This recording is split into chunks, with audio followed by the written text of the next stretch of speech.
Hey guys, in today's vlog, we're going to be discussing a very popular topic that I see all over the audio forums.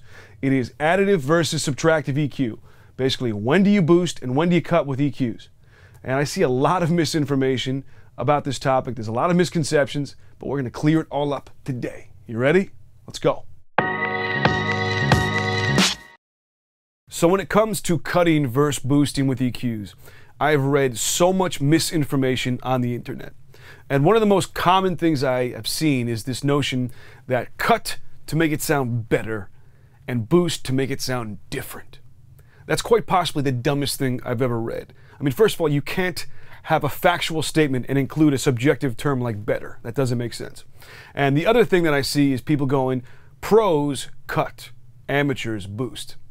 Let me tell you, I know a lot of pros and they do not abide by such a law. So here's the Slate method. We're going to associate the term cut and boost with a phrase. We're going to associate the term cut with there's too much blank. Okay? Cut is there's too much blank. Boost, we're going to associate with the term it needs more blank. Okay? So cut is there's too much blank and boost is it needs more blank. So let's put that into action. Let's take a listen first to this drum beat.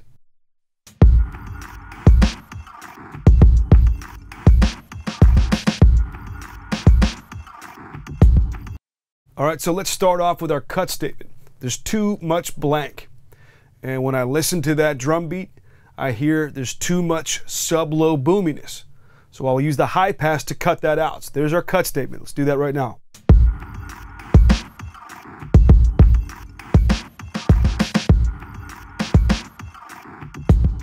Okay, I used the custom series EQ 6 dB per octave high pass filter to 60, and that took care of the problem. So that's all I hear for our cut statement. There's too much sub-boominess. Let's move on to our boost statement. There's not enough blank. In the case of this beat, there's not enough upper mid presence.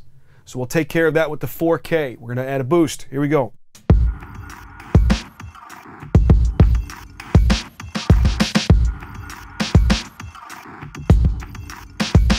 Okay, so that's tighter from the high pass. It's got that great presence from our upper mid boost. Let's do a quick A/B.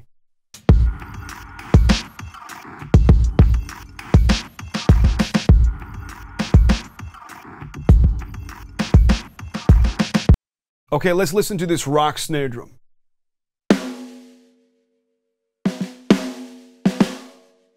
So let's start off with our cut statement. There's too much blank. Now, by the way, you'll notice that I always like to start off with the cut statement. And the reason is because I find that when I first figure out what there's too much of and I get rid of that, it makes it easier for me to figure out what there needs more of. So that's why I always do the cut statement first.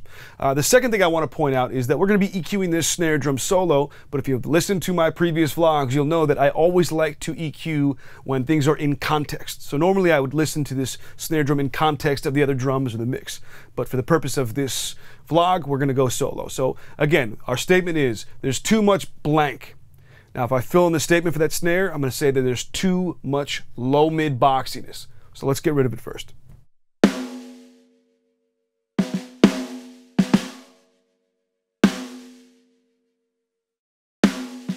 Okay, so that's already way better.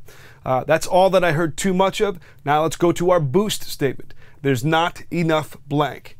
First thing I'm hearing is there's not enough low-mid body. So let's add some of that.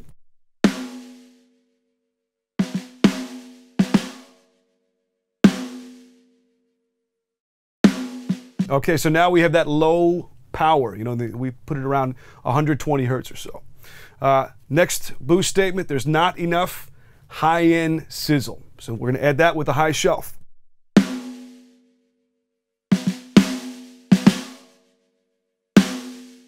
And that's all it needed. Let's do a quick A/B.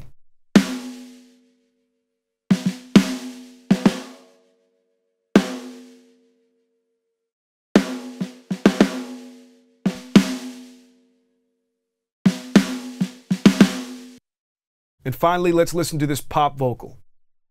Don't be the ocean that keeps beating hard. Okay, so let's start off with our cut statement. There's too much blank. And in this case, the answer is nothing. I don't hear anything that I want to take away. And that's an important lesson. You always have to EQ with a purpose. Just don't do it for the sake of EQing. If there's nothing that needs to be removed, don't remove anything. Let's go to our next statement. There's not enough blank. And in this case, the only thing I hear that it needs more of is some top-end air. So there's our boost. So let's boost some air. Don't be the ocean that keeps beating hard miles away. And that sounds great. So I hope you've enjoyed this vlog about subtracting versus adding EQ. Let me know what you think in the comments, and I'll see you next time.